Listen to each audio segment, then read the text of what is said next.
technology and the internet has changed almost everything in our society and in the world. Now, marketing is not left out. My guest on the show today is a digital marketer, a guru as a matter of fact, man so good at what he does that he has branded his own name. Join me today as I have a sit down with the one and only Paul Alashere. Good morning. How are you? I'm fine. How are you, or how have you been? Well, I mean, it's been a minute, I saw you. are you sure? Yeah. Okay. How many minutes have you said? Okay, so that was just me being, being cordial and all of that. So how have you been generally though? I've been very fine actually. Thank God. Been doing quite a lot. Been busy. Definitely. Okay.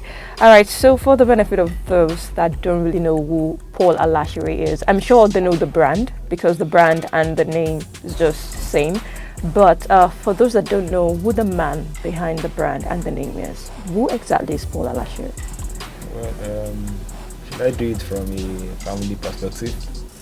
I'm the first Whatever born makes you comfortable. I'm the firstborn of 3 children from the Alashere brand. I'm a student of UI, or Okay. should I say, a graduate of UI. I finished from Faculty of Technology, Okay. Electrical Engineering. I've been into the media for close to about 4 years now, and I like to call myself the social media engineer because that's what has caught my interest so far. Okay. All right. So why social media or why media generally? I mean, you studied engineering, right? So what made you or what prompted you into media or going into media? Well, for me, it had to do with my, should I say, psychology then in school. Then I used to see myself as a very as someone who could not talk very well, someone Okay. who could not face the crowd, and I saw the media as a way by which you can communicate to people by not even seeing them. So I used that to just should I say give a strength to my weakness. Okay. So are you still like that right now, though? Sometimes yes. Okay. Sometimes or every time. Well, I'm a stammerer sometimes, so I Oh. try to use social media to at least Oh. Okay. let my voice and so people know that I stammer. Okay. There's this question that I really want to ask. I mean, you are like into media. Yes. I mean, there is a 100% possibility that you could actually, you have internet service and all of that. You could actually go to internet fraud, maybe. I mean, since you actually have this, this knowledge, particularly about media and actually talking to people behind a screen or behind a laptop or whatever. Now, why didn't you opt for internet fraud instead of going into media? I mean, virtually everybody these days, or virtually every guy these days actually go for that though. Well, those that go into it, it's because of the kind of company that they keep. So back then in school, I didn't have friends who were into the internet fraud and everything. Because most of them say the friend you keep will definitely determine Yeah. who you will come and stuff. So I was in Faculty of Tech, and then in my class we didn't have such kind of guys. And also my roommates too were not fraudsters too. So you're the spiritual, very, very serious about study kind of person. Not serious about study. I like book. I like sports, and then I also like events too. So I did more of sports and more of books in school. Okay. And then I didn't have such kind of fun around. Okay. All right. Now, before I actually go further with another question, I'm going for a breather, and when I come back, we'll talk more about what he actually is doing right about now. Stick around, don't go anywhere.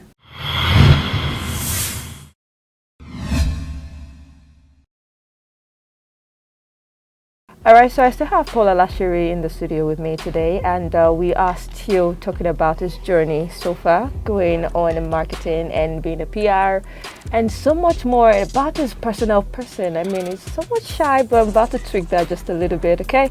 Alright, so Paul, back to you.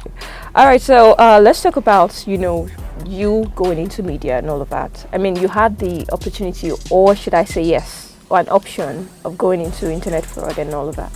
So why didn't you? Well, for me, it was more of the kind of company I kept.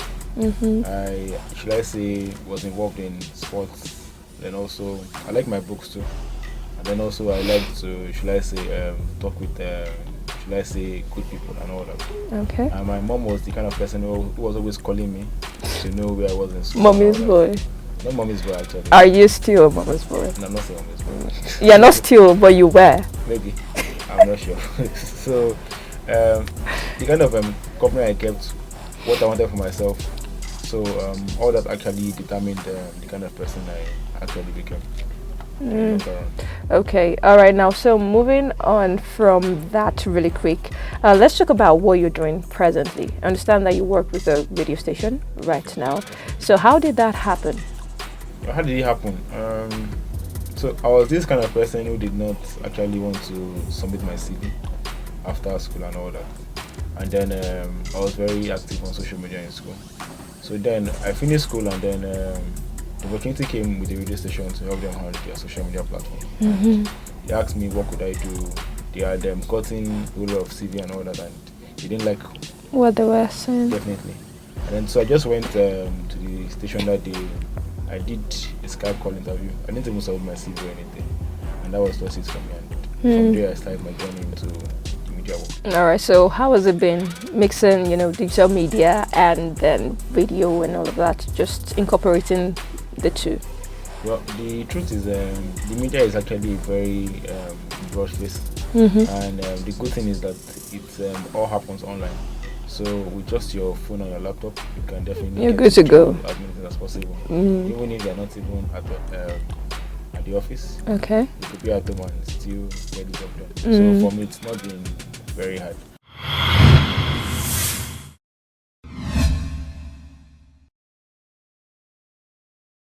All right, so the next question is this just concluded general elections. You actually worked with politicians, and we know that you work with brands majorly. So, is there any difference, or are there any difference between working with a politician and working with brands, so to say? Well, truthfully, there are so many differences. Mm-hmm. Like the pay. The pay, the impact you get from it.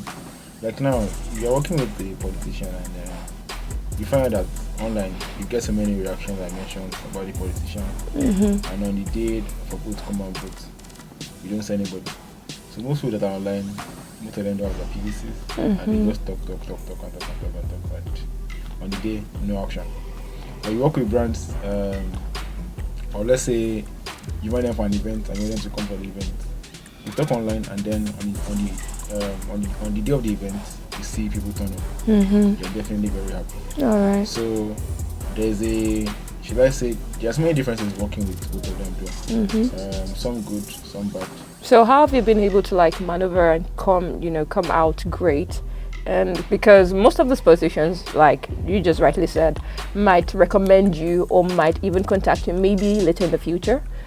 So how have you been able to kind of make it work regardless of the challenges? Okay, so fine. So with the politicians, I think it's wrong for you to say most of them might contact you in future, because these politicians are not the ones coming to me to directly. Okay. They have head of media and everything. So most times they change these people. So if the head of media doesn't decide to contact you in future, then it's a no for you. Okay. But let's say the person wins and the person likes your job, or probably you're able to meet the politician one-on-one, then fine, hey, you can now say, I can now work with the person in the future. Because sometimes you see someone working for someone in PDP today, and then tomorrow you are seeing the same person working for a person. So most of these guys just switch boots and everything. But for me, I'm more of the impact that I gain from such companies. Okay. I don't look at the money or the whole stuff. So people didn't actually stereotype you a politician when you were doing that? Well, Right. some people did, and I had to just make them know the reason why I was doing this. I was doing it for the person and not just the party or what I was getting from. All right. So basically now let's talk about, PR or digital marketing in Nigeria generally. How has it been like, or how is it going generally in Nigeria? Then let's come back to Ibadan. How is the reception? How is the impact on day-to-day lives? Well, truthfully and honestly speaking, it's been good and it's not been so good like that. Why do I say it's not very good? Everybody these days likes to call themselves PR, and which is actually not very good. some people think if you have okay, that you need to have 10,000, 20,000 Followers. before you're called an influencer or something, which is also something that okay, yeah, which is something that is not a good practice actually though. And then also you see a client who wants who is trying to, should I say, pay for something worth 100k, and the person is saying, okay, fine, I don't have this budget, help me manage so and so, and the person wants to get Maximum, results. yeah. So it's been good, and also it's not been very good like that. So it's just a mixture of both of them. All right, so I understand that you have this coalition of PRs in Ibadan, like that is Priv Niger, I think. So what can you actually say about it? Like for people like me seeing it from outside, I don't really know what it's about, but I know that you guys actually have Hangout. There was a time you had a soccer league and all of that. So what exactly is Priv Niger about? Okay, so you know that most times teamwork makes the whole dream work and everything. When you have jobs like this, just you alone can just do the whole work alone. So you need people of like mind who can actually also help you drive results and all that too. So that's why we decided to, let's say, come up with a team of different people who come together. So that when we have jobs from somebody, instead of we just deciding to just say, okay, fine, let me just get the whole money alone, at least get to share and also bring out results also. So the events that we have are just ways for us to, should I say, meet ourselves and also network, because for like 2, 4, 5 days, I might not leave my house. I might just be at home all day doing nothing. As a boss that you are. so it's just a way of just bringing everybody out of their homes for them to just have fun, enjoy and do something. All right, so now I'll go for another break, and when I come back, we'll be talking about Paul's personal life. But don't go anywhere. Keep it locked.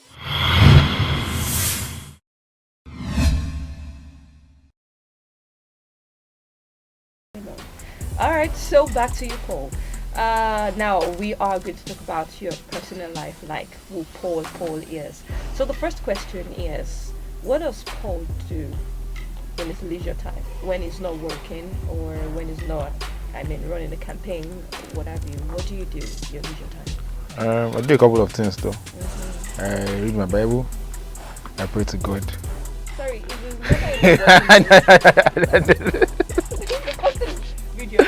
you read your Bible. Yeah, definitely.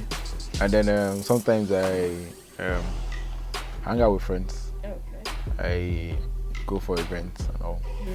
All right, talking about events though, have you ever had like a close to violent situation at any event of sort?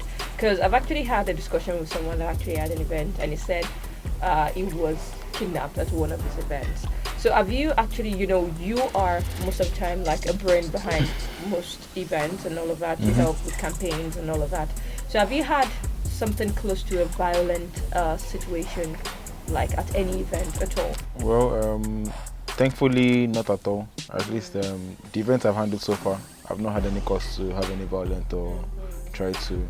The last one that almost happened, I had to call the security to come and attend to it, and then so there was no problem.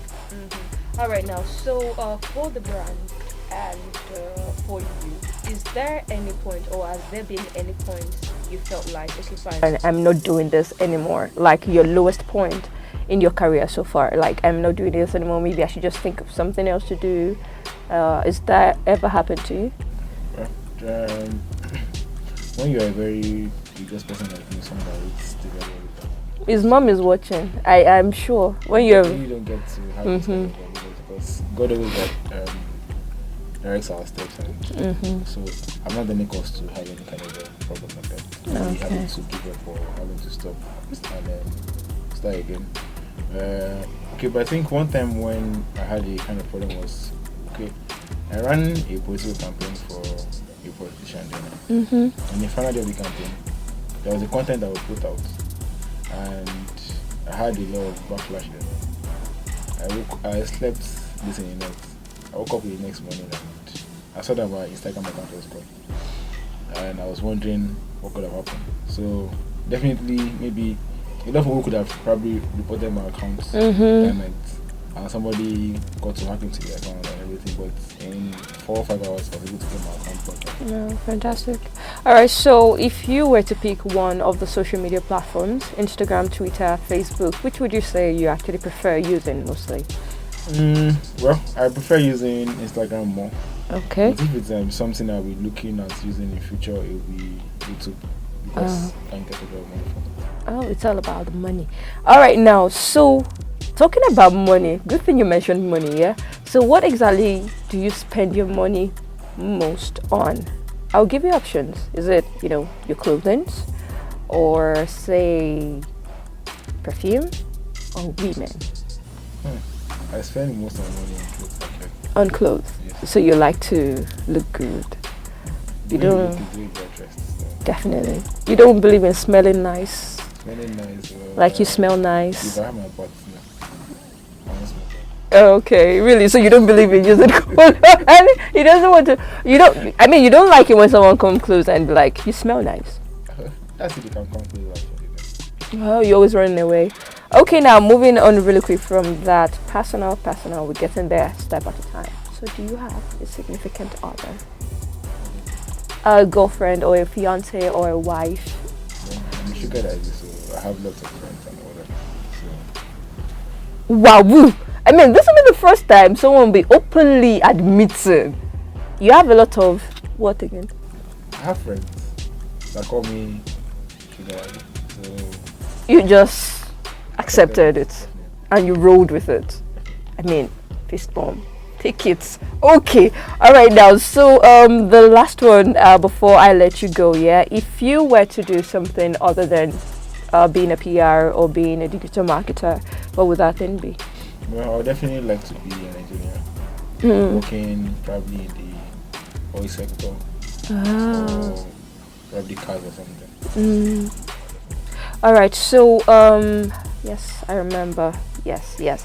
All right. So do you actually recruit? Do you actually mentor people who want to actually be like you, possibly in the nearest future? Well, I believe in, shall I say, raising young talents. And yes, definitely, if I see someone who actually has a drive and someone who wants to actually go into this field also, and the person is very hungry, so then definitely, yes, I can. All right. So the person might actually be watching you right about now. So if you have an advice for that person, what would it be?